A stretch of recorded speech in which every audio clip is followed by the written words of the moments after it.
수사권 조정 이후에 사실 내란죄에 대한 수사는 검찰이 수사할 대상이 아닙니다. 그렇기 때문에 지금 검찰은 직권남용 혐의를 먼저 시작을 한 것인데 경찰 국수본에서는 내란죄 수사를 하고 있었고요. 이런 가운데 지금 공수처가 이 공수처로 수사를 넘기라고 검찰과 경찰에 요청을 한 상태고 저희가 크게 봤을 때는 이러한 이유 때문에 결국은 지난 박근혜 전 대통령 국정농단 사태도 그러했고 결국은 국회에서 특검을 요청해서 그것으로 수사가 진행돼야 되는 것이 아니냐라는 그런 예측을 할 수 있는 상황인데 이 부분은 아직 여러 가지 가능성이 있기 때문에 좀 열어놓고 있어야 되는 사안인 것도 같습니다. 그리고 오늘 또 긴급하게 나온 내용 가운데 하나가 윤석열 대통령을 피의자로 입건했다고 검찰이 밝힌 그런 내용이 있었습니다. 맞습니다. 검찰 특수본이 그 윤석열 대통령을 내란 혐의 피의자로 지금 이제 입건해서 수사 중이라고 밝혔습니다.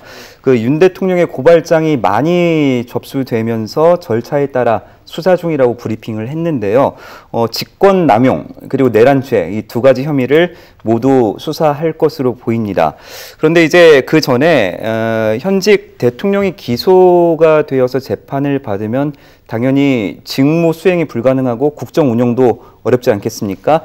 그래서 원래는 그 대통령 재직 중에는 형사상 소출을 받을 수 없게 되어 있습니다. 압수수색이나 구속 체포도 불가능하고요. 근데 다만 예외가 있죠. 내란과 외환죄.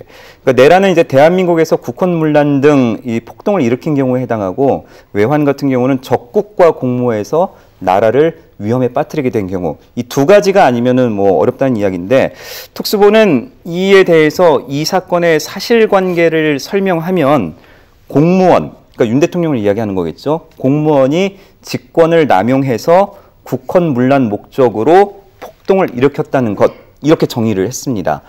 그래서 직권남용과 내란죄의 구성 요건을 갖추고 있다고 판단을 했고요. 이번 계엄 사태가 이제 내란죄와 직권남용 관련성이 없다라는 것을 해석할지는 국민께서 쉽게 판단하실 것이라고 덧붙였습니다. 네.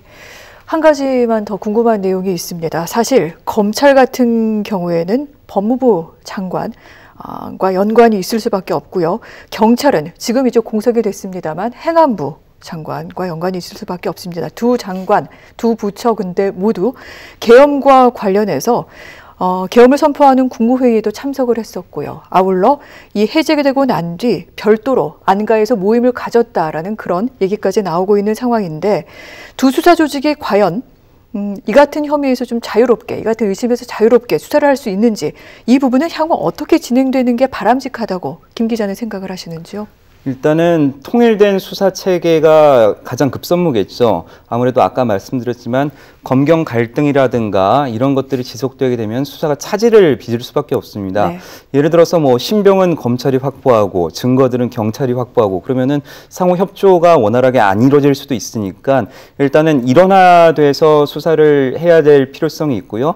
현재로서는 검찰과 경찰이 합동 수사를 하지 않겠다고 했으니 거기에다가 공수처가 수사 요청권을 달라고 했으니까 이런 상황들을 좀 추이를 지켜보면서 아마도 상식적으로 국민들이 봤을 때에는 한 곳에서 원활하게 빠르게 신속하고 공정하게 수사가 이뤄지기를 기대하고 있을 거라고 생각합니다. 알겠습니다. 상황 추이 계속해서 지켜볼 필요가 있겠습니다. 국민들이 가장 궁금해하는 내용, 그래서 이제 향후 정국은 어떻게 가야 할 것인가 이 내용입니다.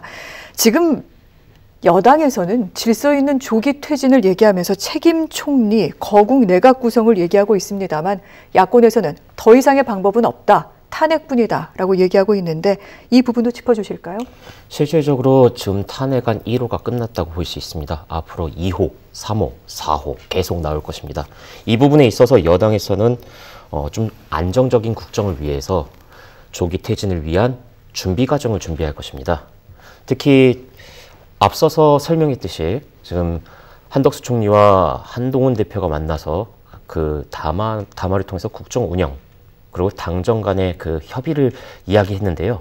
실질적으로 내일부터는 국민의힘에서 적극적으로 이렇게 행동에 나설 것으로 보입니다. 내일 4선 이상 의원들 긴급 회동이 잡혀져 있습니다.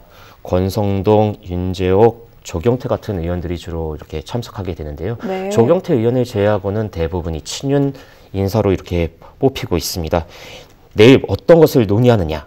윤 대통령의 조기 퇴진 시기에 대해서 직접적으로 논의할 것으로 보입니다.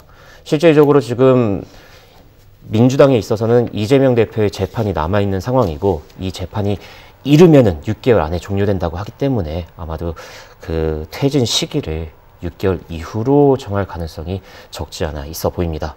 반면 민주당 같은 경우에는 지금 박찬대 의원이 매주 토요일 따박따박 탄핵안을 제출하고 표결을 진행하겠다라고 얘기했습니다. 이재명 대표도 기자회견을 통해서 반드시 14일 표결에서는 탄핵을 성사시키겠다 이렇게 얘기를 했는데요.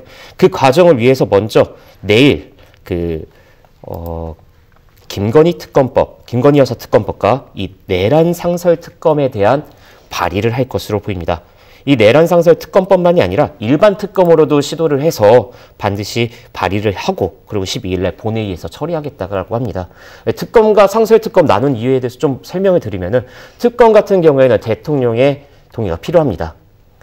그리고 상설 특검은 처리되는 데 있어서는 대통령이 거부권을 행사할 수 없는 상황이 됩니다. 네. 하지만 문제점은 대통령이 결과적으로 임명을 해야 되기 때문에 현재 스스로 직무 정지를 선언한 대통령이 과연 자기를 조사할 수 있는 조사하게 되는 검사를 선임할 수 있을지 그 부분에 있어서는 좀